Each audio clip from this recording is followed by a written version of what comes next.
And the day is upon us. The last stop on the road to the Kentucky Derby out west is right here at Santa Anita Park. It is Run Happy Santa Anita Derby Day. I'm Dan Tordjman with America's Best Racing. Excited to welcome in my good friends Ellis, Starr, and Carothers for what promises to be one of the more memorable runnings of this race, if for no other reason that we're finding out just here as we're coming on air with you that there is a significant scratch in this race. The horse who is predicted to be either the favorite or the co-favorite in the race, Go Rocket Ride, the runner-up in the San Felipe Stakes, he will be scratched. So he will not be running in the Run Happy Santa Anita Derby. And significant for another reason, too, because as far as I could tell, he was the main speed horse in this race. He was the horse that was going to dictate how fast they went, and of course it was up to a couple of others to potentially press. But let's start with you, Ren. What do you make of the scratch, and what do you make of how this might impact the race ultimately? Well, I mean, I think we could still see some speed from one in Vermilion for, possibly, going out there. Just a side note on that horse, that was the horse who kind of got himself hung on the gate there last out in the Sunland Derby. And he probably shouldn't have run that day. So who knows what he'll do here. He's not in my mix of any of my top horses. I'm actually going with a horse who I feel is getting kind of forgotten about as my top choice. And I'm going with the number 6, National Treasure. I don't know. It's been quiet out there. I think, perusing people's opinions, I've only found one person online who's like, I like National Treasure. And so I kind of felt by myself a bit, and I thought I was losing my mind. I reached out to another friend of mine. I said, who do you like? Because I didn't want to influence him. And I got back National Treasure with a heart. Well, this horse is working like a monster, right? He was supposed to run in the San Felipe. He was out. He had a tender quarter, so they didn't want to run him. Which was the wise decision, obviously. The last time he'd run, it was an off the lap. It was his first start back since the Breeders' Cup Juvenile, and he was running there, first start as a 3-year-old, and there was that mishap going on in the stretch. He had an angle out. He was ultimately beaten just the length. This is a pretty big horse. I think he shows a lot of guts and determination in the way in which he runs. We did see Newgate go out of there, put up a 100 buyer figure, winning the Robert B. Lewis. And as far as the pedigree goes, I mean, I just love it. You have Quality Road on top. You've got Dagli d'Oro there on the bottom. Those are horses who were really good with seasoning, and they could carry speed, both of them. And I like that, we saw him go out there, win on debut. He put up some fast fraction spring 6 furlongs, but he is a 2-turn horse based on what I have seen and what he can do. And so even though he got beat soundly by stablemate Cave Rock, it doesn't really bother me too much. I'm very excited to see what he's going to do here in his second start as a 3-year-old. First start now for Tim Yakteen. Of course, I do respect Tim's horse. Practical Move. I got to give you kudos again, Dan, because you tabbed that horse. My only question with him is, did he kind of get the aces trip that day, right? He had the inside. He just kind of bided his time. To his credit, there was a point in which he kind of had to be reined in a bit, and he was getting a bit headstrong. That can take a horse out of stride, and he didn't let that bother him. I love the way he finished. He finished with, like there's more in the tank there. So obviously very impressive. But the horse I'm going to move up ahead of him is going to be Skinner. Skinner had that wide trip. It does say that he was off a step slow. I will say he did not look dramatic to me. I don't think that was so much the issue. I think the main issue for him was a wide trip throughout. I mean, when he came around that turn for home, he was about 5-6 wide. And when he came into the stretch, there was a horse to his inside that kind of, put a hitch in the giddy up and getting him to change his lead with alacrity there. Oh, I just knocked my alacrity. Well, I mean, you use alacrity. You can do whatever you want, pretty much. Yeah, right. But so I love the way he finished. He finishes like a horse who is a classically bred horse who wants to go further. I know we kind of get hung up on this. Oh, he's bred to go further. He should get it all. Obviously, his pace is going to make the race. But he did finish like he wasn't just grinding and passing tired horses. He looked like he was actually closing there. And, Curlin over anything AP Indy. It's just such a great cross. You've got Malachi, who's out of an AP Indy mare and Dreaming of Julia. On the flip side, with a horse who has actual speed, you've got Cody's Wish, who's out of a Tappet mare, and Tappet's by Pulpit by AP Indy. So it's a very potent cross, and we know that Sheriff likes to develop his horses into athletes, kind of chisels them like a piece of art. So I think he should be even better here. So I'm going to go National Treasure, Skinner, and then Practical Move. Okay, well, no surprise that Ren is defaulting to pedigree in coming up with her selections here. Ellis, you know that I'm a pace guy, and so for me, you know, the question was right off the bat, who goes to the front now? Ren mentioned one in Vermilion. You also have a horse on the outside named Low Expectations.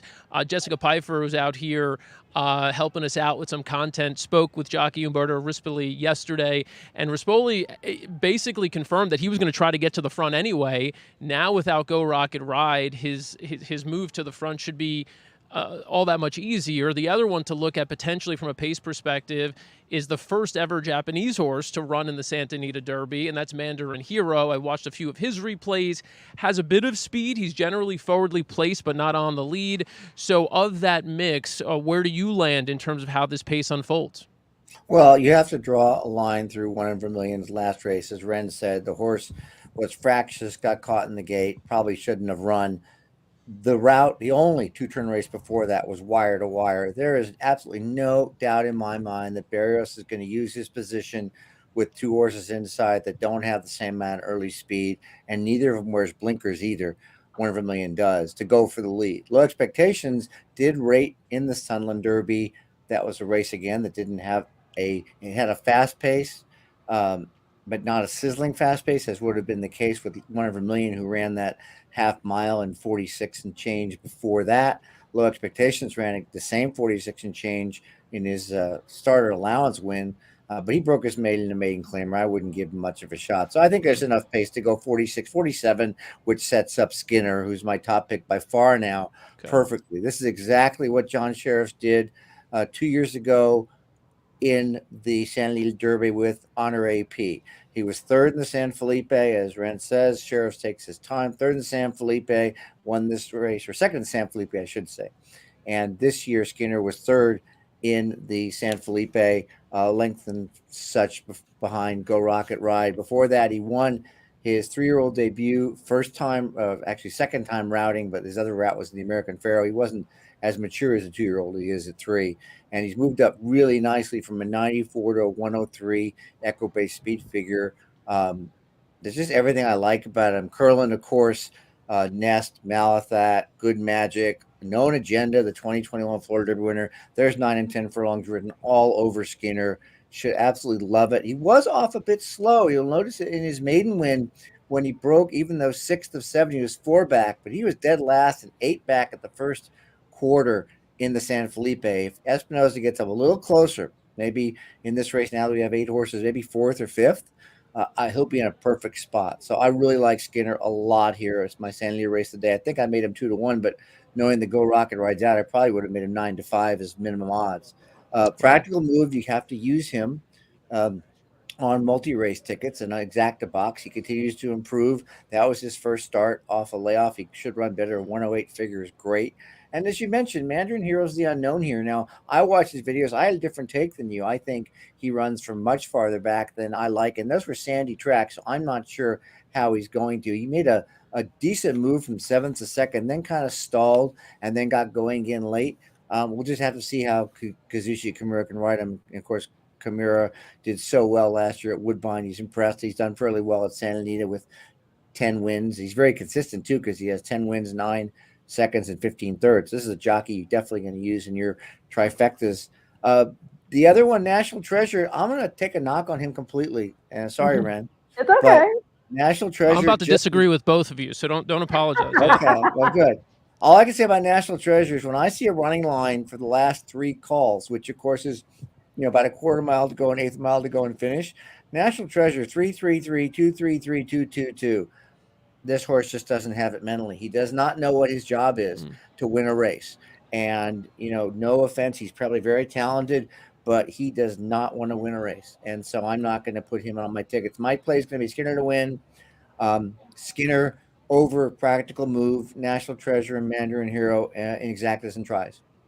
So Ellis picking on the intellect and psychological resolve of National Treasure. Yeah. A lot can change. Really, A lot can change from 2 to 3. But hey, I mean, this is what it is. You're playing against your fellow horse players. That's what Yep. makes this sport so great, and how you Yep. can make money.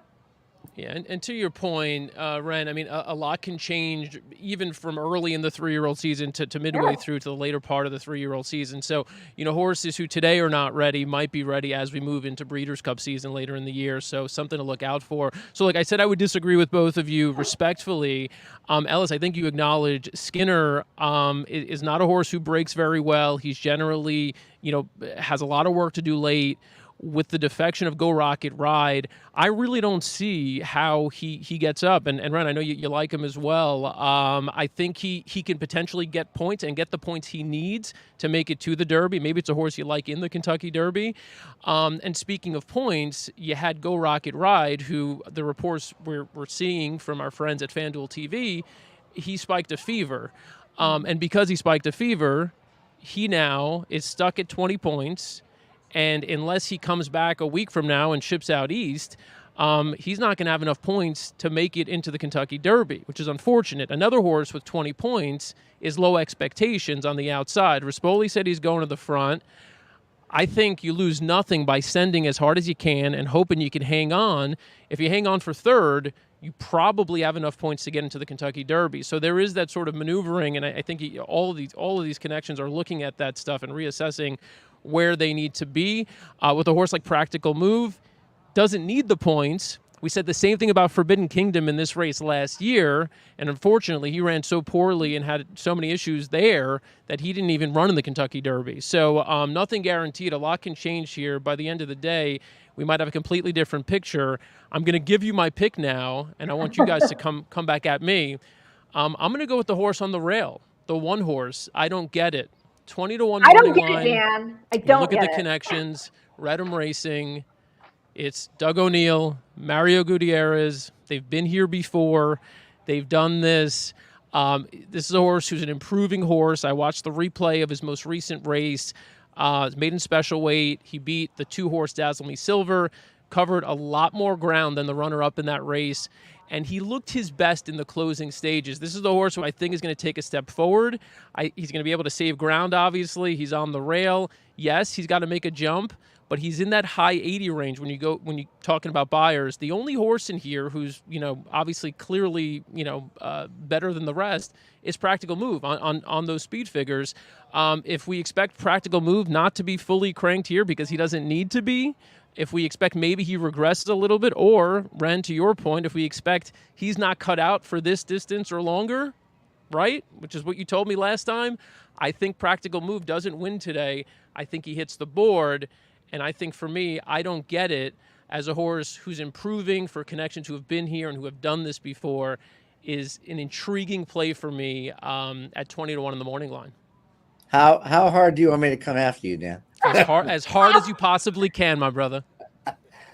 At this time of year, in March and April, you don't go from a maiden win to a graded stakes winner. I could see you using him at 20 to 1. Absolutely, you've got me talked into throwing him in my 7. I'm going to throw the 7 now over the 1, 5, 6, 8. But it's just really tough. I did a quick study, as a matter of fact, thinking that someone might pick him on the show yesterday, and I think it was the last year. Maiden to graded stakes is 0 for 8 with 1/3, not even a second. So just a comment of how hard it is to make the jump now. Could do it in February, of course. You could do it in the fall, but to do it in March and April was really, really tough. And that's about the only real criticism I can say about I don't get it.